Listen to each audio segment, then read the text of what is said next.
Welcome drafters, we're here to talk about the Kaldheim spoilers that we've just seen off the Wizards of the Coast stream, and specifically what they mean for the limited environment. So I'm going to go through a lot of the mechanics that are there and what kind of limited environment they seem to lean themselves towards. There's been some fantastic spoilers coming through. It seems like it's some really interesting mechanics. It's actually made it go up in my estimations. I did have a couple of concerns that I'll come into in a second, but here we go. And first up, we've got Snow, and Snow is back.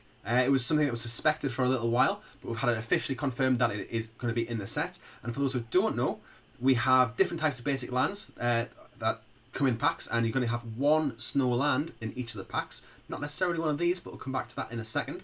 And these can produce the colour of mana that they would normally produce. So the plains can produce white mana, the island can produce blue mana, etc., etc. But they can also produce snow mana, which is symbolised by a little snowflake. So last time I had these was in Modern Horizons, and they were really interesting. It was a really interesting deck to build, and you have to draft those snow basics to go through them as well. Not only do we have snow basics, we also have snow jewels. These come in all 10 colour pairs. You got allies here, and you got you got the enemies here. We're gonna have allies in a second, just to see in a moment. And these come into play tapped. They are fetchable, which is really interesting for some formats, but they are snow jewels. And I think it's going to be really interesting. We know that either you're going to get a snow basic or a snow jewel in your pack, and you know it's kind of doing the thing that we've seen in some of the core sets where you get jewel lands in your basic land slot as well. So I think it's a really good way to do it. It's an interesting way to build it, and it does suggest that you're going to get snow potentially across all colours, not just in a specific colour pair. What this means for limited, we've seen it when we had the snow basics. We also saw this when we had wastes, and you had to draft the wastes. But you definitely need to think about your land picks when you're drafting the deck. So you're going to have more than normal land cards in your draft deck. And yes, it possibly isn't a big deal now that limited formats have really, really good playables in, but you can't be taking too many land cards because then you won't necessarily have the creatures and the spells to play. But you've got to get enough snow land cards to count towards your snow land count or your snow permanent count. And it's not just about making this mana that we care about. We've got another card here. You can see Frostbite. It's a removal spell. It just costs a red. Instant speed. It's a snow instant though. And it deals 2 damage to target creature or planeswalker. If you control 3 more snow permanents, that could be snow creatures, it could be snow lands, it could be snow artifacts, snow enchantments. We don't know what we're going to get. We've only seen snow lands really so far. But if you control 3 more snow permanents, it does 3 damage instead. So it's almost like a bolt, although it doesn't go to face.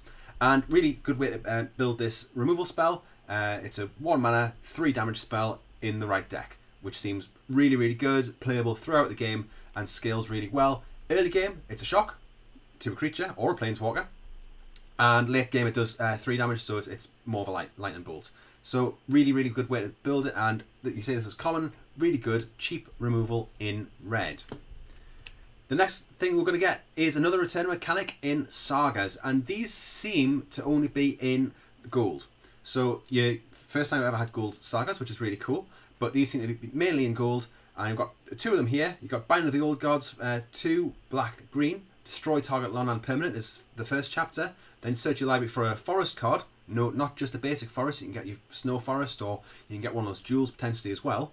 Put it onto the battlefield tapped, and then shuffle your library. And then the third chapter is creatures you control gain death touch until end of turn, which just seems like a little bit of gravy on the end of the effect of the card here. But 4 mana, removal spell to start with, fetch up a land, potentially some fixing. Seems really, really good here. If you want going for like a 3 colour deck where you get black, green in the main colours, you might be splashing blue. You might have a one of those green, blue snow permanents that we saw earlier, and you'll be able to fetch it up and put it onto the battlefield straight away. Also got Invasion of the Giants, and this is a really interesting one. This was spoiled yesterday, but it is a blue-red, and first chapter, scry 2. Second chapter, draw a card, then you may reveal a giant card from your hand. When you do, Invasion of the Giants deals 2 damage to target opponent or planeswalker, and the third one, the next giant spell you cast this turn, costs 2 less to cast. So we did see a couple of weeks ago or so that we might have quite a big tribal element in this. So there was giants, which seems to be in blue-red.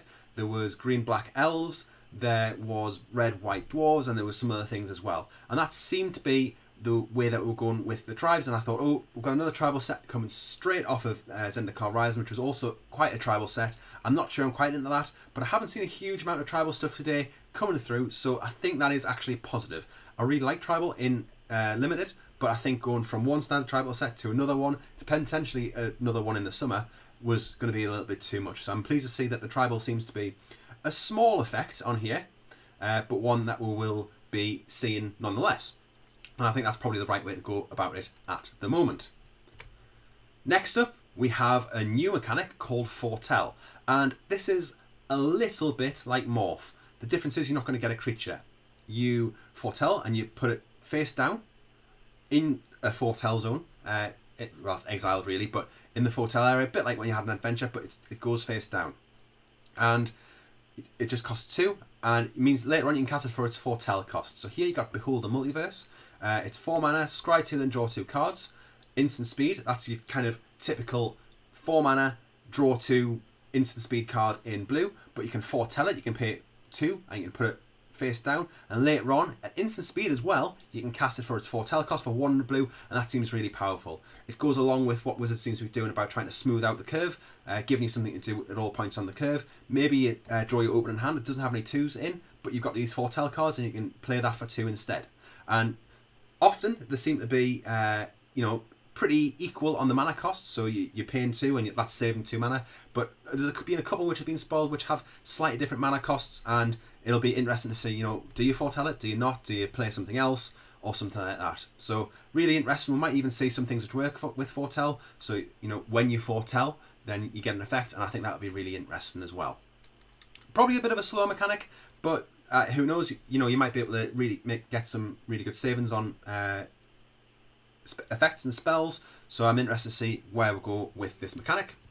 The next one seems to be more of an attacking mechanic, and we've not really had any commons or uncommons spoiled so far, so that's why I've put a rare card on for this.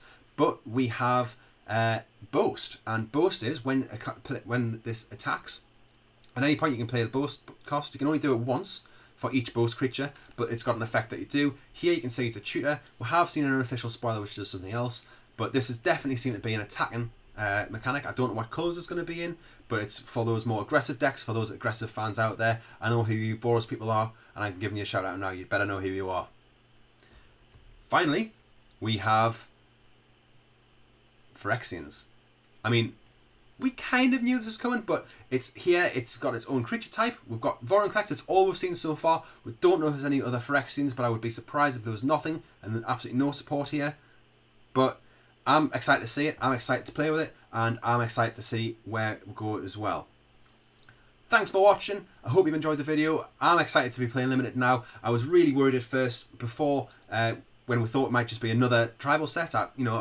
Not my cup of tea to go tribal into tribal, but the mechanics that have been spoiled today, the way it's been presented, I'm really, really excited, and I'm excited to see how this all goes together. Make sure you subscribe. I'll be doing a Combat Tricks video when we're near when the full spoiler's out, and that was really popular in Zendikar Rising, and I'm sure you'll find it really good and useful for you to get that edge out in your first couple of drafts of the format. Thanks again, and I'll catch you again soon.